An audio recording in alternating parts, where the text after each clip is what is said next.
Boa noite para você. Hoje é quinta-feira, 3 de março de 2022. Jogador potiguar que estava na Ucrânia durante a invasão militar russa chega de volta ao Brasil. Desembarca no Rio Grande do Norte e esse desembarque acontece depois de uma longa jornada para conseguir sair do país onde estava. E a Universidade Federal iniciou hoje o cadastramento dos alunos aprovados no SISU. O prazo vai seguir até amanhã.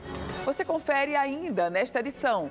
As paradas de ônibus da Cidade Alta, em Natal, vão passar por uma reestruturação. Usuários comemoram, mas cobram novos pontos de embarque. E a nossa entrevista será ao vivo com o secretário estadual de Planejamento e Finanças do Governo do Estado, Aldemir Freire. Essas e outras notícias você confere a partir de agora no Band Cidade, que está no ar.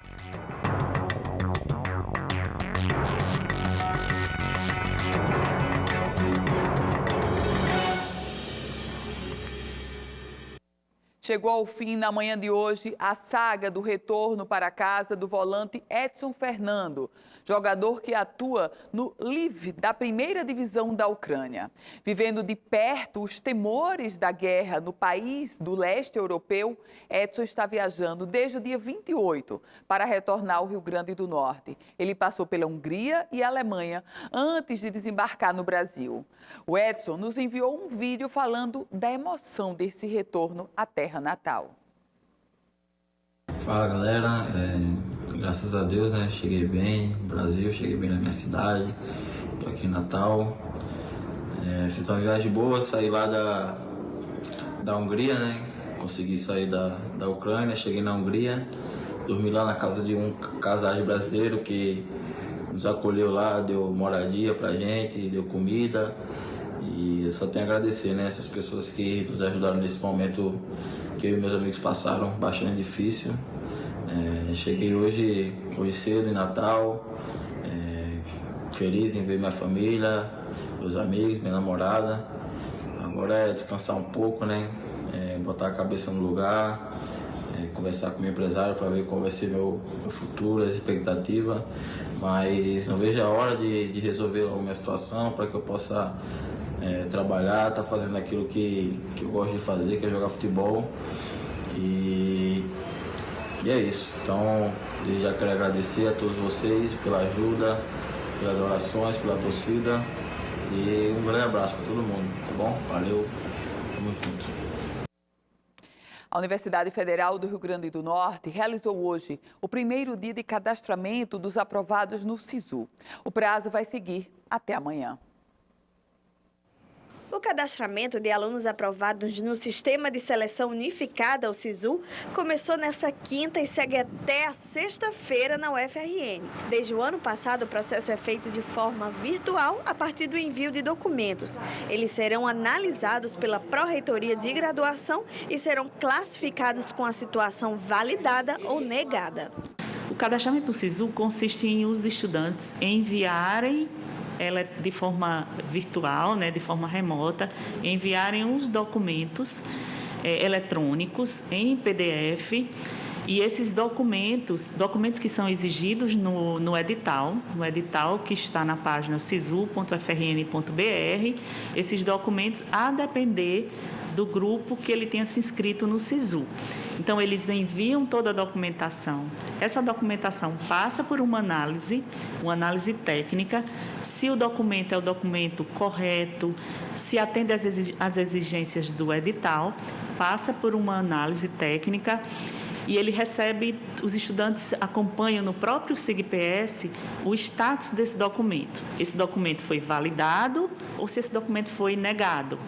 Durante o processo de heteroidentificação, no qual são submetidos os candidatos autodeclarados pretos ou pardos ou pessoas com deficiência, a banca de validação pode chamar os candidatos para uma entrevista presencial. Ele manda um vídeo, o estudante, a menina ou o menino, ele manda um vídeo, esse vídeo é avaliado e se houver uma negativa dessa inscrição, o estudante participa de uma banca recursal de forma presencial.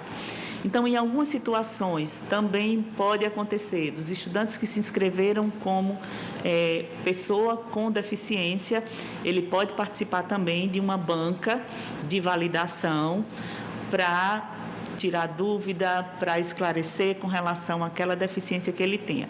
Caso os alunos aprovados no SISU não enviem documentos mesmo após o período de retificação, marcado para 7 de março, a vaga é disponibilizada para outro estudante aprovado que esteja na fila de espera do curso. A UFRN disponibiliza pelo SISU 7.146 vagas.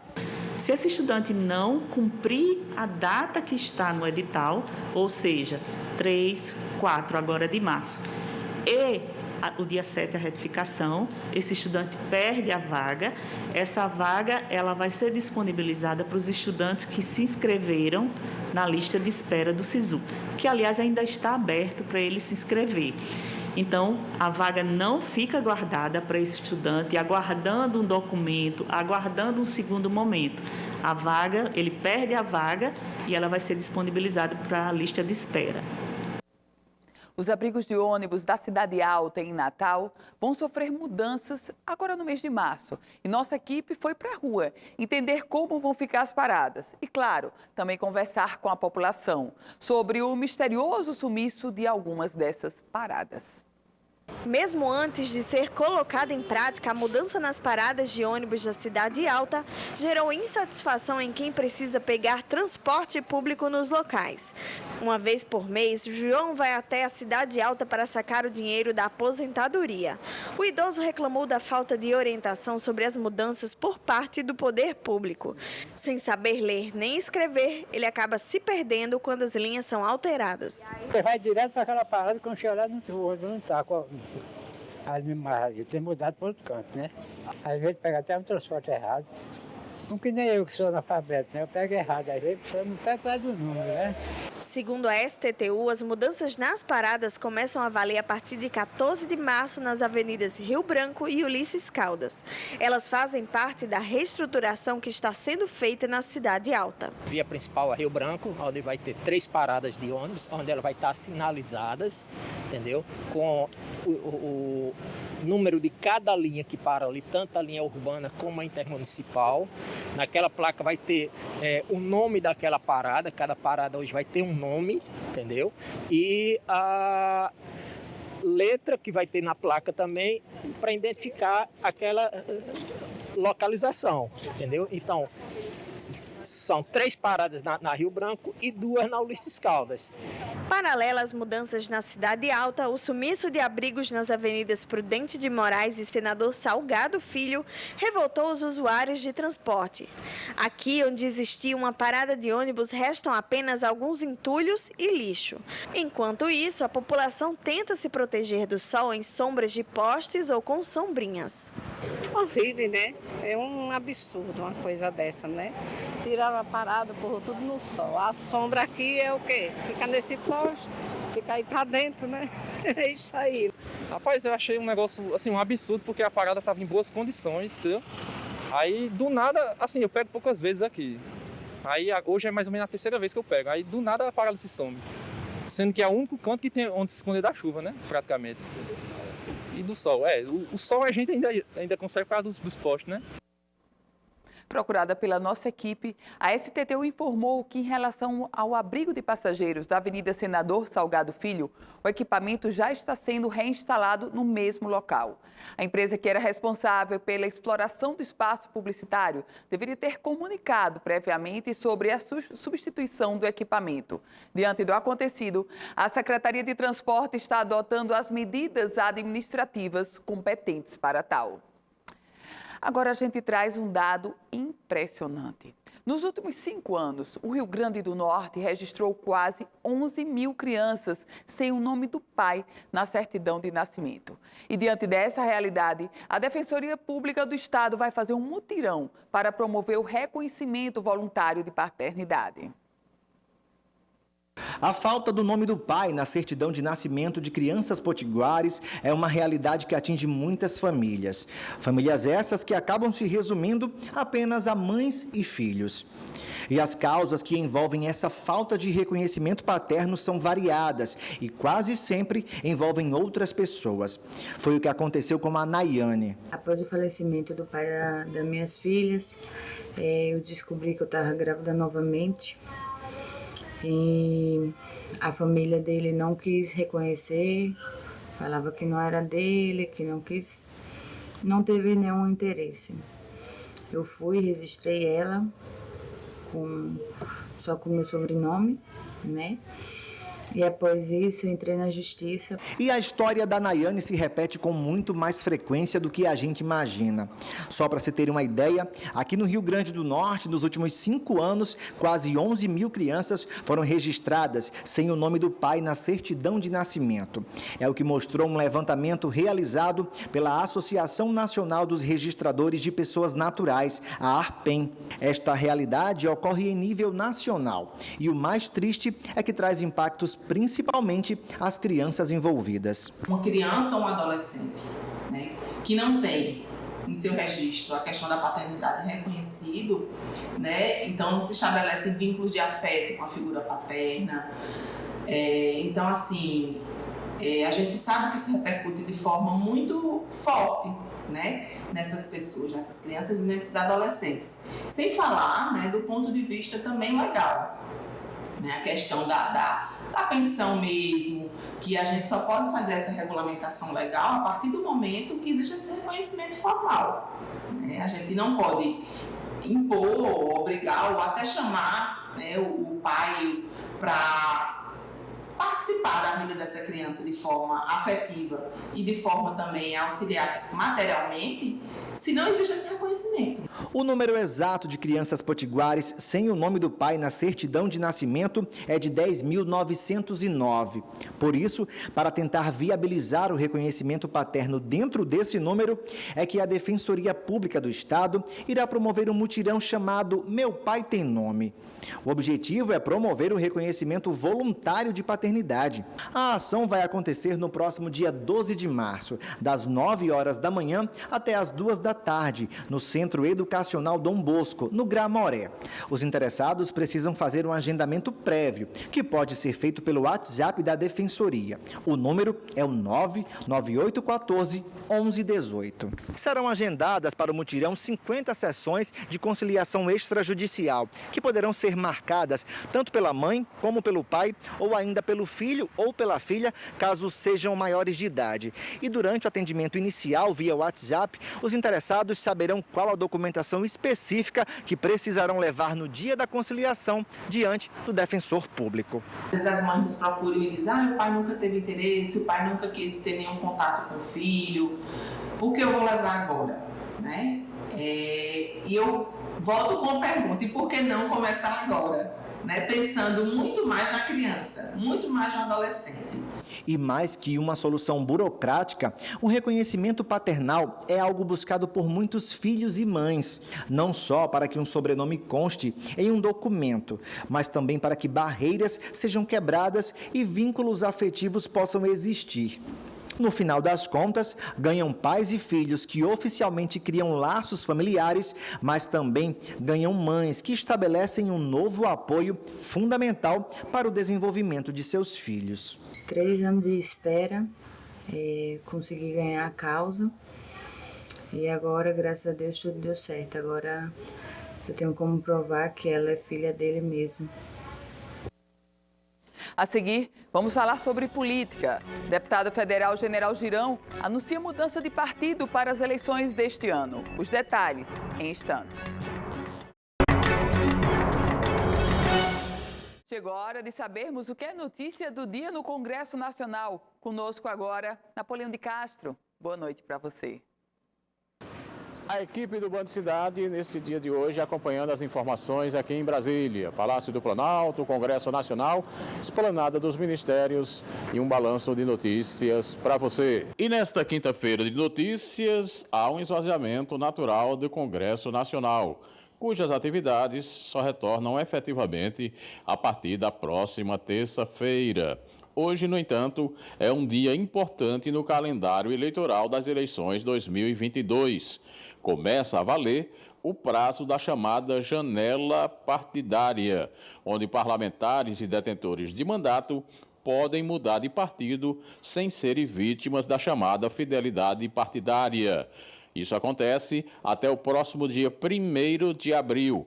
Serão 30 dias para as mudanças partidárias, sem nenhuma penalidade para os detentores de mandato. A expectativa, não só aqui no Congresso Nacional, mas em todo o país, é que haja muitas mudanças, principalmente na definição para as eleições deste ano. Mudanças em nível de Congresso, mas nas bancadas também das Assembleias Legislativas e câmaras municipais em todo o território nacional. Em nível político, o Congresso retoma suas atividades na próxima terça-feira. O presidente Arthur Lira, da Câmara, espera as votações de forma presencial e a participação também dos servidores e vai para a definição das comissões e também da nova arrumação partidária na Câmara por conta da fusão do DEM com o PSL. É uma questão só de ajustar algumas situações, porque com a fusão do PSL com o DEM, tem mudanças administrativas e tem mudanças políticas na casa. Então, essa nova condição, e sem a gente saber exatamente quantos parlamentares vão ficar, isso altera um pouco a situação das escolhas. Mas a gente, se conseguir construir um acordo para que os partidos mantenham as mesmas posições do ano de 2021, aí a gente faz com tranquilidade. É isso que eu estou buscando. Do Palácio do Planalto, em Brasília, exclusivo para o Band Cidade, na Band Natal, Napoleão de Castro.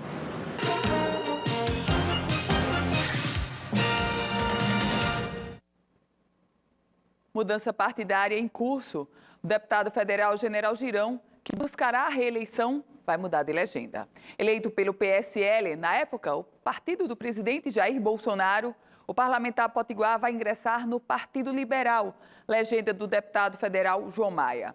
A parlamentar Carla Dickson também deixará o PROS e provavelmente adotará o mesmo caminho do deputado General Girão.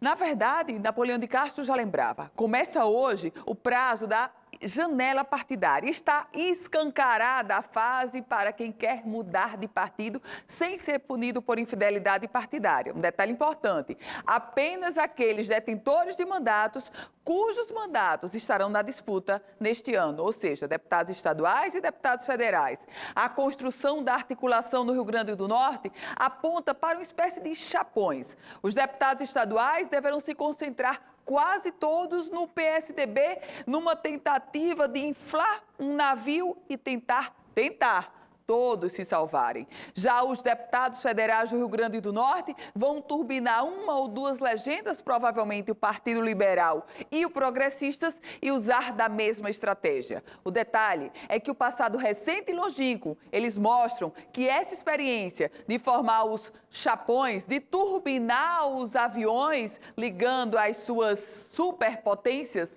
essa estratégia não dá muito certo. Sempre fica alguém no meio do caminho. Sempre ficam peixes grandes antes de chegar ao fim da travessia no mar. É isso. E no próximo bloco, a entrevista será com o secretário estadual de Planejamento e Finanças do Estado, Aldemir Freire. O Band Cidade volta em um minuto. De volta com o Band Cidade. A partir de agora, a conversa aqui no estúdio é com o secretário estadual de Planejamento, o secretário Aldemir Freire. Boa noite, secretário, bem-vindo. Boa noite, Ana Ruth, e boa noite aos telespectadores. Secretário, contas fechadas, superávit nos cofres públicos? Olha, pelo segundo ano seguido, o estado do Rio Grande do Norte registra superávit primário e superávit orçamentário. Desses, o mais importante é o superávit orçamentário. Nós revertemos uma tendência, por exemplo, nós revertemos uma tendência que vinha de praticamente uma década, mas ela foi muito forte de 2015 até 2018, em que você teve todos os anos um déficit orçamentário. O que é um déficit orçamentário? É que em cada um desses anos o governo gastou mais do que ele arrecadou no próprio ano. E alguma parte desse orçamento, inclusive desses gastos, não foram contabilizados, que nós contabilizamos em 2019. Lembra que a gente fez uma solicitação na Assembleia de um crédito extraordinário de 1 bilhão e 700, era para registrar déficits anteriores. Então, a gente passou 5 anos de déficit orçamentário, em que o Estado gastava mais do que o que arrecadava. Tanto que foi acumulando dívidas com os servidores e dívida com os fornecedores. Essa é uma trajetória que ela não é sustentável no médio e longo prazo. E não foi. O Estado do Rio Grande do Norte quebrou, literalmente. Eu sempre disse desde o começo que se o Estado fosse uma empresa, teria decretado falência lá no final de 2018. A gente conseguiu fazer esse ajuste estrutural das contas do Estado e o Estado agora registra superávit, ou seja, o que ele arrecada no ano é maior do que o que ele gasta naquele ano. A pergunta básica que você faz, então o que foi feito com esse dinheiro que sobra? O que está sendo perguntado, com esse dinheiro que sobra? Por exemplo, a soma do superávit desses 2 anos foi aí na casa de 500 e poucos milhões. A gente utiliza esse superávit para pagar as contas que foram acumuladas das gestões anteriores. Pegou quase 1 bilhão em dívida. Quase 1 bilhão apenas com os servidores, sem contar a dívida com os fornecedores. O déficit acumulado de 2015 a 2018 foi da ordem de quase 3 bilhões e meio. Então, você ainda precisa de um tempo para você reverter esse déficit. Eu digo que vamos precisar de uns 10 anos de superávites, né, constante para você equilibrar as contas do Estado. Mas nós estamos nesse processo de equilíbrio. Para onde foi esse dinheiro? Nós usamos esse dinheiro basicamente para pagar a dívida com os servidores. Então, você economiza no ano para gastar a dívida passada. Se não fosse necessário isso, no Estado do Rio Grande do Norte, você não precisa ter superávit, certo? Você não precisa ter déficit, mas você não precisa ter superávit. O ideal é que aquilo que você arrecada no ano, basicamente você gasta naquele ano. É tolerável você ter um superávit pequeno no ano, no outro ano ter um déficit, mas no médio prazo as contas devem estar equilibrada, né? Razoavelmente equilibrada. Aquilo que entra, você gasta. No caso nosso, não. Como a gente passou um período de tempo acumulando déficit, nós agora precisamos passar um período de tempo acumulando superávit para pagar esses déficits anteriores. Secretário, e quanto ainda há em débito, em dívida do Estado do Rio Grande do Norte? O senhor lembrava muito bem, 1 bilhão só com o servidor, mas tem as dívidas com os fornecedores, não é, secretário? Isso. As dívidas com fornecedores, nós estamos razoavelmente equacionando. Nós ainda temos dívidas, mas hoje nós temos dívidas administráveis, certo? Você tinha dívida quando a gente assumiu de 10, 12 meses com os servidores. Hoje a gente não tem mais isso. Hoje, no geral, você acumula dívida com os servidores de 2 meses, com fornecedores da ordem de 60 dias. Quando chega em 90 dias, a gente está quitando. Então, hoje, você já não tem... Você tem dívidas acumuladas que nós vamos negociar no passado tempo. Então, mas as dívidas com os fornecedores, elas estão razoavelmente equacionadas. As dívidas com os servidores, nós vamos concluir o pagamento agora em maio, temos mais uma parcela a pagar agora no final de março e a última parcela no final de maio. Tem outras dívidas que a gente está negociando, por exemplo, a gente está negociando ainda com os bancos, os déficits de consignados, a gente tinha os déficits de consignados, nós estamos parcelando aí para muito tempo, então estamos transformando uma dívida de curto prazo em uma dívida de longo prazo. A dívida com a União, a gente acumulou alguma dívida com a União, que nós estamos agora também numa nova legislação parcelando em 300 e tantos meses. Então, nós estamos... Como é que você equaciona esse passivo? A gente está equacionando esse passivo de 3 formas. Uma, não estamos mais acumulando novos passivos, ou seja, a gente não está acumulando mais novas dívidas com fornecedores, nem novas dívidas com servidores, a gente está pagando as nossas contas aí. Estamos fazendo superávites para pagar uma outra parte. E uma outra parte, nós estamos negociando para alongar essa dívida e pagar aí em 48 meses, em 320 meses, com a União vai para 320 meses. Então, o processo de renegociação, ele ainda continua desse passivo que foi herdado. Secretário, e esses recordes de arrecadação, divulgados inclusive pela Secretaria de Tributação, isso pode trazer uma expectativa de um superávit ainda maior e, portanto, a gente apressar o passo nesse caminho que o senhor descreve? A gente vai... A nossa expectativa é que a gente volte a ter superávit novamente agora em 2022, até porque nós ainda, uma das folhas nós vamos pagar esse ano 300 e poucos milhões, então nós precisamos desse superávit esse ano. A minha expectativa é que o Estado precise ainda de alguns anos de superávit para manter isso. Superávit primário, que é aquilo que é o dinheiro que você junta para pagar, que sobra para pagar juros, esse aí necessariamente nós vamos precisar manter permanentemente daqui para frente. E superávites orçamentários, a gente ainda vai precisar por os próximos anos, mais na frente, superávites orçamentários cada vez menores, mas esse ano você ainda precisa de um superávit orçamentário aí de 300 a 400 milhões. Óbvio que a recuperação de receita ajuda nisso. E aí eu lembro bem, quando a gente...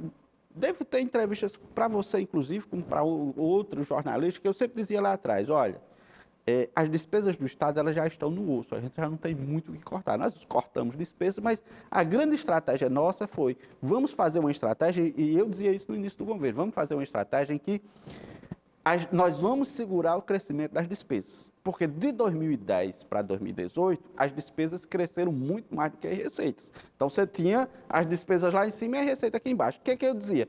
Você segura o crescimento das despesas e as receitas vão crescer. No que as receitas crescem, em algum momento elas vão ultrapassar. Foi isso que aconteceu. Então, nós seguramos as despesas e as receitas cresceram mais. Daí, nós vamos ter um processo de estabilização das contas daqui para frente. Secretário Aldemir Freire, muito obrigada, secretário. Uma ótima noite para o senhor. Eu que agradeço, uma boa noite e uma boa noite aos telespectadores. Boa noite.